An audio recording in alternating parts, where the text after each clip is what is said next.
రాహుల్ గాంధీ కాంగ్రెస్ పార్టీని నాశనం చేయడానికి కాంగ్రెస్ పార్టీని గెలిపించడానికి ప్రజల మధ్యలో తిరుగుతూ ఉంటారు. అంతకుముందు లారీ డ్రైవర్లు, మెకానిక్లు, ఈ పానీపూరి అమ్మేటోళ్ళు వీళ్ళని కలుస్తూ ఉన్నాడు. ఈయల్ల లేటెస్ట్గా సెల్ ఫోన్ కవర్లు అమ్మే వాళ్ళని కలిశాడు.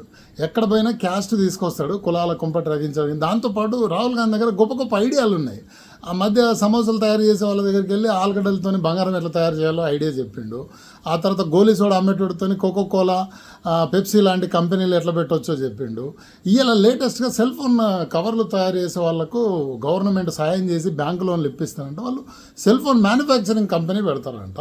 సో ఇట్లాంటి అద్భుతమైన ఐడియాలు రాహుల్ గాంధీకే వస్తాయి. వీటిని ఏం చేయాలంటే కాంగ్రెస్ గవర్నమెంట్ ఇప్పుడు ఎలాగో తెలంగాణలో, కర్ణాటకలో ఉంది కాబట్టి, ముఖ్యంగా తెలంగాణలో ఇప్పుడు కొత్త గవర్నమెంట్ రేవంత్ రెడ్డి దగ్గర కూడా గొప్ప గొప్ప ఐడియాలు ఉన్నాయి కాబట్టి పంక్చర్లు వేసే వాళ్ళతో టైర్ల కంపెనీలు, ముఖ్యంగా మీ ఫేవరెట్ ఓటు బ్యాంకు పిల్లలే ఎక్కువ మంది పంక్చర్లు వేస్తూ ఉంటారు, వాళ్ళతో టైర్ల కంపెనీ పెట్టేయండి. ఎందుకంటే వాడు పంక్చర్ వేస్తున్నాడంటే టైర్ మీద ఎంత నాలెడ్జ్ ఉంటుంది అనేది అర్థం చేసుకోండి.